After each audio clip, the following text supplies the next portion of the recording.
محترم سامعین، صحیح ذکر یوٹیوب چینل میں آپ کا خیر مقدم ہے۔ پیار، محبت، بھائی چارہ، انسانیت، امن، شانتی، حق کی بات، پازیٹیوٹی میں یقین رکھنے والے سبھی دھرم جاتی کے بھائی بہنوں سے گزارش ہے کہ اس چینل سے جڑ جائیں۔ آج ہم بات کرنے والے ہیں دنیا کی سب سے خطرناک اور خوفناک بیماری کے بارے میں، نفرت کی بیماری۔ جی ہاں دوستوں، دنیا کی سب سے خطرناک اور خوفناک بیماری ہے نفرت کی بیماری۔ یہ مہاماری سے بھی زیادہ خطرناک ہے۔ جی ہاں، آپ نے صحیح سنا، نفرت کی بیماری ہر بیماری سے، ہر مہاماری سے بھی زیادہ خطرناک ہے۔ کیا آپ جاننا چاہتے ہیں میں ایسا کیوں کہہ رہا ہوں؟ مہاماری صدیوں میں ایک آدھ بار آتی ہے جس سے کچھ لاکھ لوگ مر جاتے ہیں، جبکہ نفرت کی بیماری صدیوں سے چلی آ رہی ہے، جس نے کروڑوں لوگوں کو آج تک مارا ہے، مار رہی ہے، اور اس کی وجہ سے آگے بھی کروڑوں لوگوں کے مارے جانے کا ڈر ہے۔ جب بھی مہاماری آتی ہے تو وقت کے ساتھ کمزور ہونا شروع ہو جاتی ہے اور پھر ختم بھی ہو جاتی ہے، جبکہ نفرت کی بیماری لگاتار طاقتور ہی ہوتے جا رہی ہے۔ مہاماری کے مریض ٹھیک ہو اس لیے دنیا بھر میں ریسرچ چلتا رہتا ہے، جبکہ نفرت کے مریض ٹھیک نہ ہونے پائے اور ان کی بیماری بڑھتی جائے اور پھیلتی جائے، اس کا ریسرچ نکمی سرکاریں دن رات کرتی رہتی ہیں۔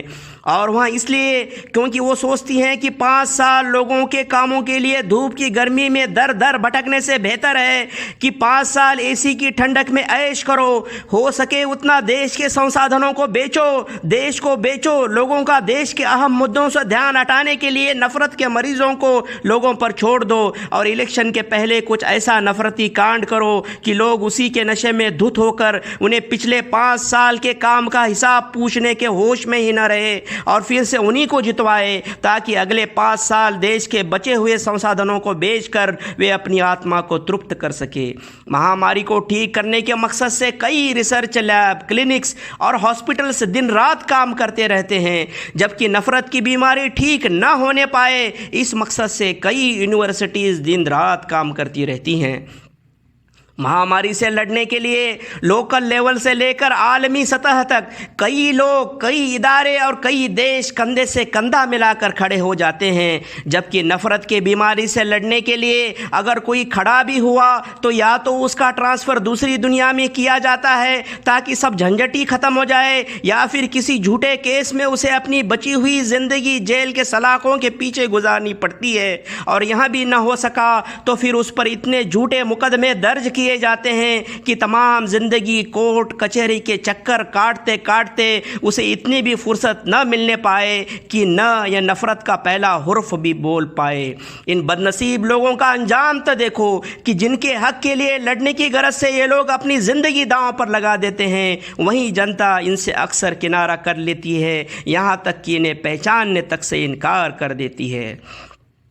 غریبوں کے درد کو محسوس کرنے کی غرض سے جنہوں نے وسطر تیاگے، زندگی بھر آدرنگا رہے، ایسے مہاتما باپو جی گاندھی کو خود غرض کہنے والے ان خود غرض لوگوں سے بھلا اور کیا امید کی جا سکتی ہے؟ حد تو تب ہوتی ہے جب کئی لوگ نفرت کے بیماری کے خلاف لڑنے والوں کو سرفراہ پاگل قرار دیتے ہیں، اور ایسا اس لیے کیونکہ جب دنیا میں فیشن، رواج، چلن ہی نفرت کا ہے تو یہاں پیار کی آؤٹ ڈیٹڈ، دکھیانوسی، پرانی بات کہنے والا سرفراہ کہاں سے آ گیا؟ نیرو باٹم پینٹ کے زمانے میں بیل باٹم پینٹ پہننے والا یہ کون بیوقوف ہے؟ دوستوں، نفرت کی تقریروں کو سن کر واہ واہ واہ واہ کرتے کرتے جن کی زبانیں کبھی نہیں تھکتی، وہ لوگ پیار کی بات سنتے ہی ایسے خاموش ہو جاتے ہیں مانو انہیں سانپ سونگھ گیا ہو۔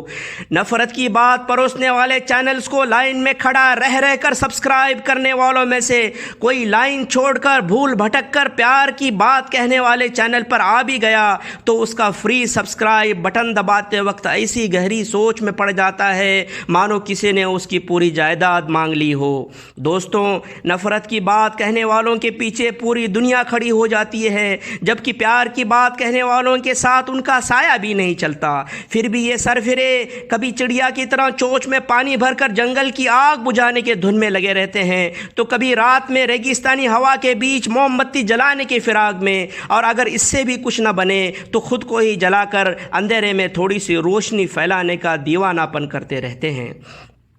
دوستوں، نفرتی تقریروں کو سننے کے لیے اتنا ہجوم امڑتا ہے کہ کرسیاں کم پڑتی ہیں، جبکہ پیار کی بات کہنے والے کے سامنے کرسیوں پر چند وہی لوگ بیٹھے ہوتے ہیں جن کی وہ کرسیاں اور مائک وغیرہ ہوتے ہیں، اور وہ اسی طاق میں رہتے ہیں کہ کب اس کی بات ختم ہو اور کب ہم اپنا سامان لے کر گھر جائیں۔ ایک بار ایک پیار کا کبوتر تقریر کر رہا تھا، سامنے کرسیاں خالی تھی، مگر سامنے والی کرسی پر بیٹھا ایک شخص بات بات پر روئے جا رہا تھا۔ شخص کو لگا کہ اس کی باتیں سامنے والے کے دل کو چھو رہی ہیں، اس لیے اس نے اور زیادہ پیار محبت کی جذباتی باتیں کہنا شروع کیا۔ آخر تقریر ختم ہونے کے بعد اس نے سامنے والے کو پاس بلایا اور کہا، ویسے تو خالی کرسیاں دیکھ کر میں بہت صدمے میں تھا، مگر آپ جیسے سامعین ہو تو سب گیلے شکوے دور ہو جاتے ہیں۔ بس مجھے ایک بات بتانا کہ کیا سچ مچ میری باتیں اتنی دل کو چھونے والی تھی کہ آپ میری بات بات پر اتنا رو رہے تھے؟ ایسی بات نہیں جناب، شخص بولا،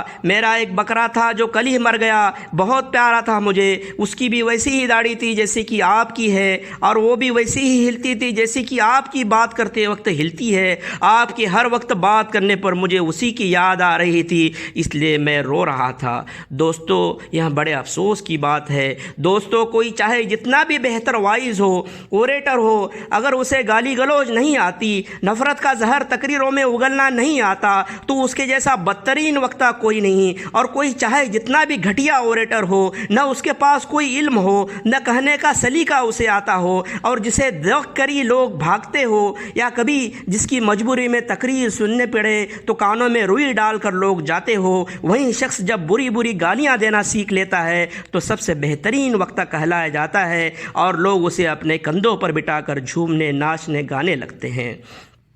ذرا کچھ کامیاب ترین لوگوں کی سیرت دیکھیے، بایوگرافی دیکھیے، تو آپ کو پتہ چلے گا کہ ان کی قابلیت نفرت پروسنے کے ہنر کے علاوہ اور کچھ بھی نہیں تھی، مگر اسی ایک ہنر نے انہیں فلک پر بٹھا دیا۔ دوستوں، آخر میں ایک آپ بیتی آپ کے سامنے شیئر کرنا چاہوں گا۔ کالج کے دنوں میں میرا ایک قریبی دوست بدترین وقتہ تھا، چونکہ اس وقت کا میں بیسٹ اوریٹر تھا اور ہر ڈیبیٹنگ کمپٹیشن میں ہمیشہ فرسٹ پرائز لیتا تھا۔ میرا دوست میرے ساتھ رہ کر مجھ سے ڈیبیٹنگ سکلز سیکھنا چاہتا تھا۔ بہت کوششوں کے بعد بھی کچھ نہیں بنا تو اس نے یہ سوچ کر کوششیں چھوڑ دی کہ اوریٹری تو ان بورن ٹیلنٹ ہے جسے انسان میں پیدائشی ہونا چاہیے، اسے بعد میں سیکھا نہیں جا سکتا۔ عرصے بعد ایک منسٹر کے بارے میں پتہ چلا کہ اس کی سبھا میں اسے سننے بہت بھیڑ امڑتی ہے۔ ادھک جانکاری لی تو پایا کہ وہ کوئی اور نہیں بلکہ وہی میرا دوست تھا جو میرے وقت کا ایک بدترین اوریٹر تھا، اور جس نے اوریٹری سیکھنے کا خیال ہی دل سے نکال دیا تھا،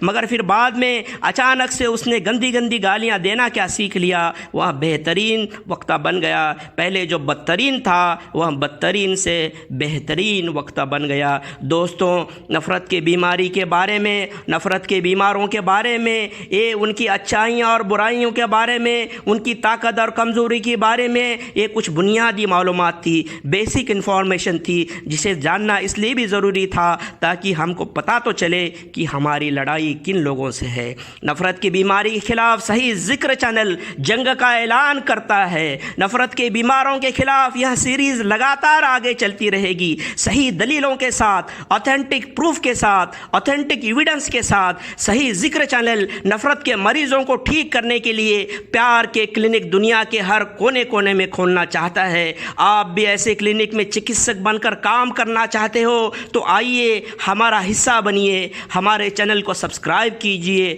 شیئر کیجئے، تاکہ ہمارے وچاروں کے روشنی سے نفرت کے اندھیرے مٹ سکے اور پیار کی ٹھنڈک سے نفرتوں کے شعلے بجھ سکے۔ دھنیہ واد۔